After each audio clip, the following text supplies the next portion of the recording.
The best careers for introverts. So this is what we're going to be talking about today. But before we do that, make sure to gently tap the like button in order to defeat the evil YouTube algorithm. On this channel, we talk about personal finance, college degrees, and career opportunities that will lead you to success. And we also talk about avoiding the common financial traps that so many people fall for. If that sounds like something that interests you, then go ahead and hit the subscribe button, ring the notification bell in order to see more content just like this. Now let's jump right into it with the first one on the list. It's going to be number 10, which is entrepreneur. Now, I have something to admit to you guys, okay? I put this one as number 1 for the best careers for extroverts. And I realized that I did a disservice to my introvert homies out there because I realized that introverts can do cool shit too, okay? I'm an introvert and I'm living proof that you can grow a tiny YouTube channel as an introvert. That's right, first one on the list, I've got 2 words for you. Entrepreneurship. Now this one was the top career for the list of the best careers for extroverts. And I was thinking to myself, I don't want to put the same career on both lists, but there's some types of careers, some types of jobs out there where they're so vast, like there's so many different examples of things you can do that they really do fall under both categories, and entrepreneurship is one of them. It really depends on what type of business or industry that you're trying to go into. And actually, I think that introverts have a lot of advantages over extroverts when it comes to entrepreneurship in some ways. First of all, as glamorous as movies and pop culture tries to make entrepreneurship, the reality of it is a lot of it is just going to be endless hours of grinding. So let's see what the internet's favorite meme lord / super entrepreneur, Elon Musk, has to say about being an entrepreneur. It's like eating glass and staring into the abyss. The truth is, introverts get energized by being alone, and extroverts get energized by being around other people. That's the main distinction between the two. Extroverts tend to get lonely much more easily, and that's not as much of an issue for introverts. So the endless hours of grinding that it takes to both start as well as run a business, which much of the time businesses are started by just one person, so you're just going to be working alone a lot of the time, is not going to be nearly as bad for an introvert as it is for an extrovert. The only thing I grind is my workload. On top of that, they can hyper-focus for extended periods of time just because of the fact that they don't have to be around other people. The grind is real. Elon Musk has a MBTI or Myers-Briggs personality test of INTJ, which means he is an introvert. Now, I think introverts can do really well as entrepreneurs, especially if they're starting a business in the right industry. And that, my friends, is how you become a successful entrepreneur. So number 9 on the list is going to be a marketer. Marketers are going to be someone who advertise or promote a product to a large audience, and they make around $63,000 a year. There's 738,000 jobs available, and it's growing at 18%, which is very good. So marketers are going to use a lot of the same skills that you would use as a salesman, but you're going to do it on more of a broad and scalable level. So a salesman, for instance, can only make so many sales in a day. I mean, you can only talk to so many people in a single day. But as a marketer, you can write ad copy, or you could make a marketing video that millions and millions of people could see if you have the ad budget for it in a day. It's pretty much unlimited. Now, a lot of marketers are going to start off as salespeople, and then they're going to move into marketing later on in their career. Now, again, you don't have to be an introvert to be a good marketer, but I have noticed that many marketers that are really good are introverts. Now, I know some people in the comments are going to be like, Shane, introverts can be great salesmen too. Why are you saying this? I know. Okay, I'm an introvert. I get it. I've done sales since I was a teenager and I was pretty decent at it. You can definitely be a successful salesman as an introvert. In fact, I think there's some types of sales jobs that introverts might even do better in. But just generally speaking, one thing that I've noticed is a lot of the top salesmen out there tend to be extroverts, and a lot of the top marketers out there tend to be a little bit more on the introverted side. Marketers are a little bit more focused on the numbers and making small changes here and there. And generally speaking, they're going to spend less time around people that they don't know. But that's just my opinion. Number 8 on the list is going to be medical doctors. And yes, this is another one where I included it on the list of the best careers for extroverts. There are so many different types of specialties that you can go into if you become a physician or a medical doctor. And there are specialties out there that are going to be a little bit better for extroverts, and some are going to be a little bit better for introverts. So physicians, according to BLS, they make over $208,000 a year, which is kind of non-specific. There's tons of jobs available. It's growing pretty fast. Physician overall is a pretty good good career. I made a whole video about it where I talked about how I think it's a little bit overrated, but if you know what you're getting yourself into, it can be a really good career. Now, some of the specialties that do really well for people who are introverted are going to be things like radiologist, psychiatrist, pathologist, anesthesiologist would be a good one. And actually, some types of surgeons do pretty well as introverts as well. So for instance, let's talk about the surgeons. On average, a surgeon will make around $395,000 a year, but it really depends on what specialty you do. It ranges all the way, generally speaking, from like $180,000 a year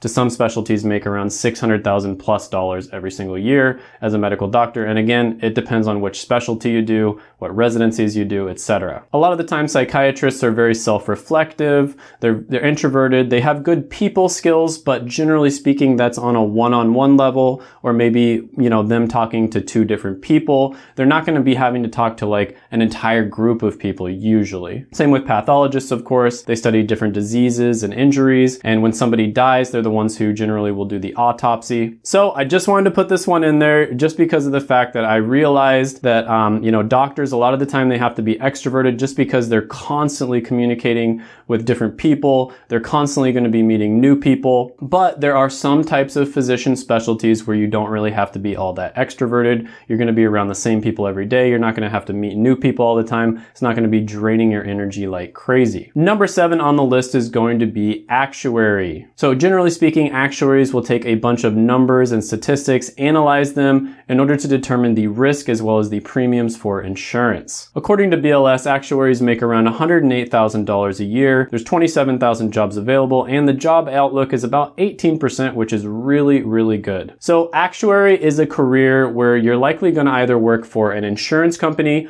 or the second really common path is you're going to work as a consultant. With an insurance company, you'll make pretty good money. You're going to have pretty good job satisfaction. Now, one thing about being an actuary is there is a ton of tests that you have to take. And most of the time when you pass those tests, you're going to be making a little bit more money. So that's a good thing in some ways. But these tests are actually extremely difficult. Over 50% of the people who take them generally do not pass. So they're designed to be unbelievably difficult. And it seems like there's just an endless amount of tests that you have to pass. So it's almost like going back to school all over again. You're going to have your normal, 40 hours a week job, and then you're going to be studying for these tests pretty much constantly. That's great if you're somebody that constantly wants to be learning and you really like studying, but it can be really annoying for somebody who kind of just wants to live a normal life. Consulting, on the other hand, is more about knowing what you're doing in a very niche subject. This one is going to be a little bit more social, so might not be as good for introverts. You're going to be interacting with a ton of people. You're going to be talking to clients. But basically what you are is a knowledge salesman. That's just the easiest way to put it. Your clients are generally going to be people from really big companies who have a lot of money, and they want you to solve a very specific problem for them, or they want you to analyze some data or present data that you already have for them. Number 6 on the list is going to be software development. This one keeps on popping up on like every list I do. Also known as a coder, this is going to be someone who's going to create software for computers. Now, software developers on average, according to BLS, are going to make $107,000 a year. There's 1.4 million jobs available, and it's growing at 22%, which is insane. This is one of the best possible careers out there, and I can only see it getting better in the future. There's no way this one's going to be automated. In fact, you're going to be the person who's automating things. This is one of my highest recommended careers, whether you're going at it from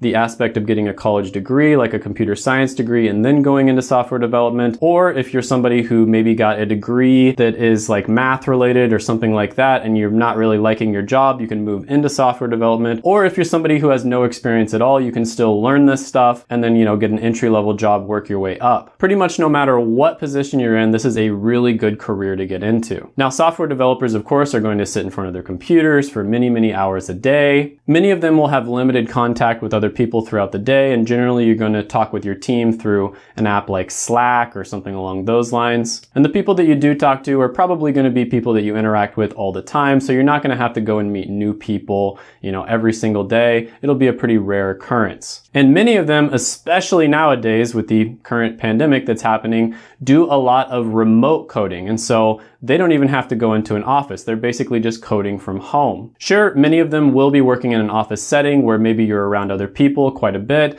but they're not gonna have to be like a salesman, for instance, where you're constantly meeting new people. I don't know about you guys, but for me as an introvert, spending time around people that I already know really well doesn't suck up as much of my energy as when I have to go and meet a bunch of new people. That's what really makes me tired. Now, one thing about introverts is a lot of the time they're actually really good at communicating, just they don't want to have to do it face to face. They prefer to do it at a distance. And then another thing that I've noticed is people who are introverted don't necessarily have to have as much human contact because of the fact that they get energy just by being alone. And so they're a little bit better in many cases at just grinding away for hours, doing something like a coding bench. Number 5 on the list is going to be truck drivers. So this is a person who earns a living driving trucks, and this could be all kinds of different trucks, but a lot of the time it's going to be semis. Now, this is a job where you can do a lot of different things. Some people are going to be driving huge loads all the way across the country. Others are just going to be driving the trucks around locally so that they can get home to their families every night. Some own their own truck and they're basically like contractors. They tend to make a little bit more money. Others are going to work for a big company who already has trucks. There's a ton of different variations here, but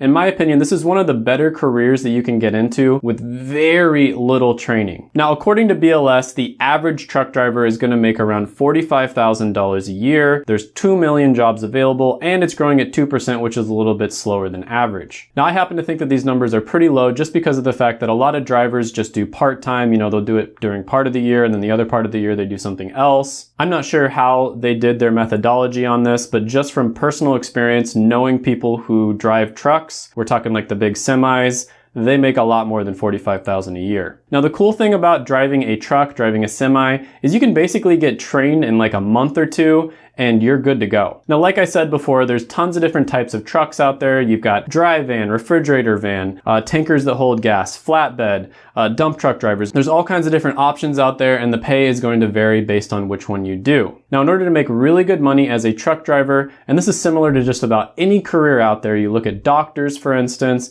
you look at pharmacists, you look at engineers, business people, just about any career out there. In order to make more money, you want to specialize in something, okay? Specialists tend to make more money, they tend to have better job satisfaction and just be overall happier than generalists. Now, one thing about truck driving that really isn't mentioned all that much is it can be especially good for you if you're young and single. Now, of course, the obvious reason for this is that if you have a family and you're truck driving all the way across the country, you're probably not going to be able to see them very often. But a not so obvious reason is the fact that if you're not living with anyone else, if you're single, you can actually just live in the truck. You don't necessarily have to pay rent or buy a car. You can just live in the truck. That's a huge cost savings because rent and vehicle expenses are generally going to be your 2 biggest expenses in your life. So if you're young, you don't have too many obligations. What you can do is you can become a truck driver, specialize in something, and you can be making over $80,000 a year just a few years after high school. And that's $80,000 that you can pretty much just bank. You don't have to worry about paying $1,000 for rent or $300 a month on a car payment. You get to bank most of that money. This is a great career for introverts as well, just because of the fact that you're probably going to be spending a lot of time just by yourself driving down the highway. Number 4 on the list is going to be an IT manager. So IT managers are going to take care of all the information technology needs within a business generally. So one career they could get into would be a computer and information systems manager. They make around $146,000 a year. There's 461,000 jobs available, and it's growing at 10%, which is really good. So I talked about in the extrovert video how becoming a manager is going to be a great position for extroverts to get into, and I realized that again, that's not really fair because in many cases, introverts can make good managers as well. Sure, I think most managers are going to be more on the extroverted side. This is a good example of a position where you can be an introvert and be a very effective manager as well. A lot of IT guys are going to spend most of the day working with technology. They're not going to have too much human interaction. They'll probably interact with the other IT guys.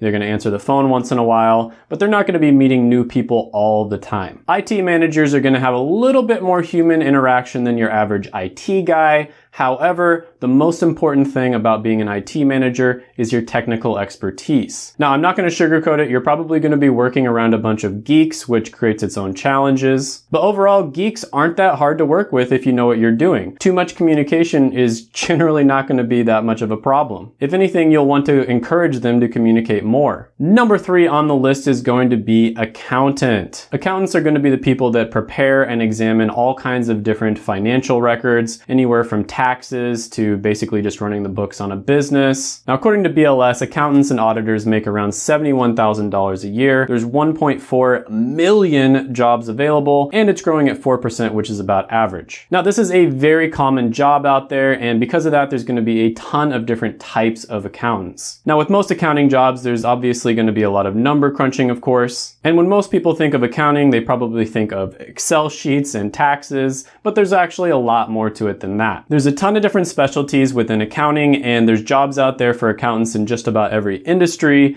and every business. Basically, everywhere you look, there's going to be jobs for accountants. So if you go into accounting, you get tired of staring at an Excel sheet, you can do a ton of different things. In the same vein, professions like this, where there's a ton of different options out there, I tend to like these just because of the fact that, like, let's say you made a really good plan, you knew what you were getting into, but then, you get a few years into it and you're like, you know what? I don't really like this that much. I thought I was gonna like it, but for some reason it's just not for me. Well, if you're an accountant, for instance, there are so many different options that you can go into. Now, a lot of accountants will start off working for one of the big four accounting firms, and they're going to specialize in something and move towards that. Another great thing about accounting is it's very flexible. So let's say that you want to move up the chain in a company, you want to try to become the CEO. Well, guess what? There's a lot of examples of accountants that move all the way up to executive positions. Accounting is also one of the degrees that has created the most millionaires. I did the video where I talked about careers and degrees that create the most millionaires or lead to people becoming millionaires. Accounting was one of the highest ones on that list. If you go the tax route, for instance, a lot of the time accounting will be very seasonal, where you're going to be extremely busy 6 months out of the year, and then the other 6 months aren't going to be that bad. Let's say you absolutely hate number crunching, you never want to look at an Excel sheet, you never want to look at taxes again.